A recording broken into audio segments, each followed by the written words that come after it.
여러 가지 읽기가 있는데 그중에 첫 번째 사실적 읽기. 그러니까 독서 지문이 나오면 이게 사실적인 글, 팩트에 가까운 글이라면 이걸 생각하면서 읽어야 되는 거야. 이걸 찾으면서 읽어야 된다고. 왜? 당연히 질문이 이걸 물어볼 거란 말이야. 글의 어떤 분야가 사실적 읽기이기 때문에 딴 거 안 물어봐. 자, 그럼 봐봐. 사실적 읽기의 개념 이렇게 시작했지, 그지? 사실적 읽기가 뭐냐는 거야. 사실적 읽기는 글에 드러난 정보를 종합하여 글의 내용을 정확하게 파악하는 읽기 활동. 그렇잖아. 내용을 정확하게 파악. 이게 목적이란 말이야. 이 목적을 달성하기 위해서 사실적 읽기의 방법에 대한 이야기가 나오겠지. 밑에 나오네, 2번, 그지? 자, 이 활동은 글의 표면적으로 드러난 정보를 파악한다. 정보 파악하기. 정보가 많으면 어렵다고 느낄 거야. 그 다음 두 번째, 읽기 방법 가운데 가장 기본적인 단계에 해당된다. 그러면 비판적 읽기, 추론적 읽기, 뭐 뒤에 나오는 거 다 좀 내용이 다르지만 사실적 읽기처럼 정보 파악하는 거는 기본이다, 그런 얘기잖아. 다른 말로 하면 독서 지문 밑에 있는 1번 윗글의 내용과 일치하는 건 똑같은 말이야, 이게. 이 단계에서는 글의 화제를 정확히, 다 기본적으로 정확히 핵심적인 내용하고 그것에 딸린 부차적인 내용을 가려내고 글의 논리 전개 방식을 파악하는 일이 필요하다. 자, 그럼 봐봐. 글의 화제를 정확하게 이해하는 거야. 그게 핵심 내용이거든. 나머지는 부차적이고 2차적인 거니까 덜 중요한 거야. 그러면 그 다음에 글 전체가 어떻게 흘러가고 있는지를 파악하는 거야. 흐름, 어떻게 전개되는가. 이거 첫 번째 나온 사실적 읽기의 핵심이란 말이야. 처음에 개념부터 나왔지, 그지? 사실적 읽기가 뭐야? 이런 거야. 자, 그러면 사실적 읽기를 잘하기 위해서 어떤 식으로 읽어야 되는지 방법을 한번 찾아보자. 자, 그러면 사실적 읽기의 글의 중심 내용과 주제 파악하기. 그러면 봐봐. 글의 중심 내용, 주제 파악. 그럼 끝난 거야, 이건. 이런 글들은. 이거 비교적 쉬운 글이지, 그지? 자, 글의 내용은 그래서 전달하고자 하는 핵심 내용. 우리가 보통 이거를 중심 내용이고 메시지, 주제라고 하면 돼요. 자, 그 다음에 글의 단어, 문장, 문단 등의 단위가 모여 구조화되어 있다. 구조적으로 이해한다. 우리 그런 거 보면 막 이런 거 있잖아. 이런 거. 이렇게 돼 있는 거. 이 구조적으로 이해하는 거야. 그러니까 글은 글이지만 이걸 시각적으로, 입체적으로 이해하면 훨씬 더 이해도가 올라가는 거지. 그래서 이렇게 읽으라고 하는 거야. 물론 이게 돼야 잘 읽은 거지만. 자, 그래서 구조화되어 있는데 이러한 구조를 자세히 살펴서 중요도가 높은 부분을 전달하고자 하는 핵심 내용을 가려내면 중심 내용을 파악할 수 있죠. 중심 내용 파악하면 잘 이해하고 있는 거지. 그런데 글 가운데 어떤 부분이 중요한지, 그 다음에 선명하게 드러나는 것이 있는가 하면 어떤 거는 읽어도 잘 모르겠어. 후자의 경우라면 먼저 글의 화제가 무엇인지 살피고, 그러니까 논의 대상. 무엇에 대해서 지금 글을 쓰고 있는가. 보통 첫째 문단에 나오지, 그지? 논의 대상. 제목에도 나오지만. 그거 파악한 다음에 그 화제와 관련성을 중심으로 각각의 중요도를 파악한다. 중요도 나열하면 되고요. 그 다음으로 글을 구성하는 각 문단의 중요도하고 서로 간의 관계를 파악한대. 이게 위에서 처음에 말한 이거야. 쭉 해갖고 서로 간의 관계, 구성이란 말이야. 구성. 알았어? 여기 지금 나와 있는 대로 글의 구조를 파악하는 게 바로 그런 거란 말이지. 이를 바탕으로 글 전체의 중심 내용과 주제를 정리할 수 있다. 중심 내용, 주제 찾으면 내용 이해한 거고. 자, 그럼 여기 이제 이렇게 도표처럼 이렇게 했는데 처음에 핵심어 잡는 거, 그 다음에 어느 내용은 빼고 어느 내용은 중요하니까 집어넣고 뭐 이런 것들. 그래서 중요도에 대한 얘기, 관련성, 그다음에 구분하고 제일 중요한 건 이거니까 이걸 해야지 위에 나온 중심 내용과 주제를 파악하니까. 그다음에 구조적인 거 파악하고요. 그다음 마지막에 정리하면 사실적 읽기의 완성이 이루어진다. 자, 그럼 글의 구조. 우리가 보통 구조라는 걸 다른 말로 하면 구성이라고 해야 되겠지. 구성이니까 우리말로 하면 얼개 뭐 이렇게 하는데 어떤 식으로 짜여져 있느냐 이걸 물어보는 거야.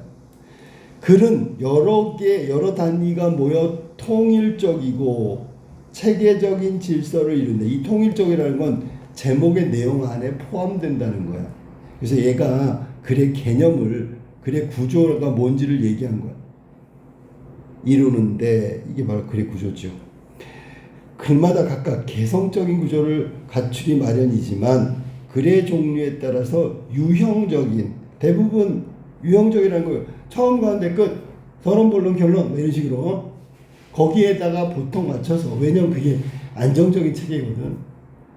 논리적으로 전개하기 쉬운 책이야. 근데 아닌 것도 있지, 뭐 개성적인 구조를 갖춘 것도 있죠. 자, 그래서 파악하는 거야. 자, 그러면 글이 어떻게 전개됐냐면 설명적인 글은 원인과 결과, 비교와 대조, 문제 제기와 해결 방식, 이런 일상적인 일반적인 구조를 가지고 있어. 그러면 반대로 얘기하면 원인과 결과를 이해하면 설명적인 글을 이해할 수 있겠죠. 비교 대조, 문제 제기 해결 이런 식으로. 그다음에 서사적인 글은 보통 글의 종류의 서사적인 글은 소설이잖아, 그지? 근데 만약에 글 속에 역사적 사실에 관한 얘기가 나왔다, 그러면 흐름에 따른 구조를 갖춘다. 무슨 흐름? 시간적, 과정, 단계, 그 다음에 갈등의 해결과 어떤 식으로 전개되는지, 뭐 이런 식으로 서사적인 글은 구조를 가지고 있단 말이야. 그럼 그렇게 읽으면 되는 거야. 그럼 내용이 정리되는 거겠지. 자, 글의 구조를 얘기했고요. 그 다음에 글의 전개 방식. 글은 나름대로 일관된 흐름, 논리의 흐름이 존재한다. 그러니까 이게 왜 그러냐면 하나의 주제를 가지고 있기 때문에 그래. 그래서 일관성을 유지할 수밖에 없는 거야.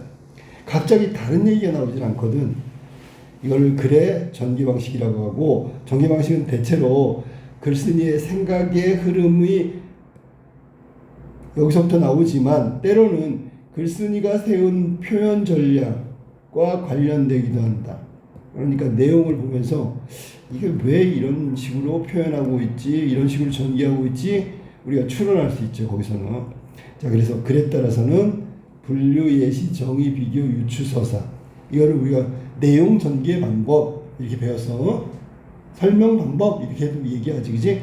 보통 근데 내용 전개 방법, 그래서 분류, 나누고, 예를 들어 설명한 건 예시, 개념 설명, 정의, 비교, 공통점, 유추, 유사한 거 해가지고 떠올리게 하는 거, 서사. 이거는 이제 시간을 전제로 해서 사건의 흐름, 이런 걸 파악하는 거야. 글의 전개 방식을 이해하면 글의 내용을 사실적으로 파악하는데 도움이 된다. 그래서 국어 시간에 뭐 불륜이 예신이 이런 거 떠드는 이유가 그런 거야. 자, 그럼 여기 지금 나온 이옥설, 이규보의 이옥설, 집 고친 이야기 한번 볼까? 자, 집 고친 이야기. 행랑채가 퇴락하여. 행랑채가 뭔데? 이 지금 대문 옆에 있잖아. 손님들 나그네가 좀 재워주고 싶을 때 거기다 재우는 데가 행랑채야. 그럼 저 안쪽에는 안채가 있겠지, 그지? 대문간 보통 옆에 있는 거야. 행랑채가 퇴락했어. 다 썩었단 말이야. 무너지게 생겼단 말이야. 지탱할 수 없게끔 된 것이 세 칸이다. 나는 마지못해 이를 모두 수리하였다. 자, 그럼 여기서 나와 있는데 개인적 경험이라고 했는데 이게 썰이잖아, 썰. 썰은 보통 일반적인 구조가 어떻게 돼 있어? 경험이 먼저 나오고 뒤에 그것에 대한 깨달음이 나오겠지. 깨달음이라는 게 뭐 인식이나 깨달음이 나온단 말이야. 이게 일반적인 구조야. 그럼 앞에 거는 실제 경험치인데 행랑채를 수리했구만요.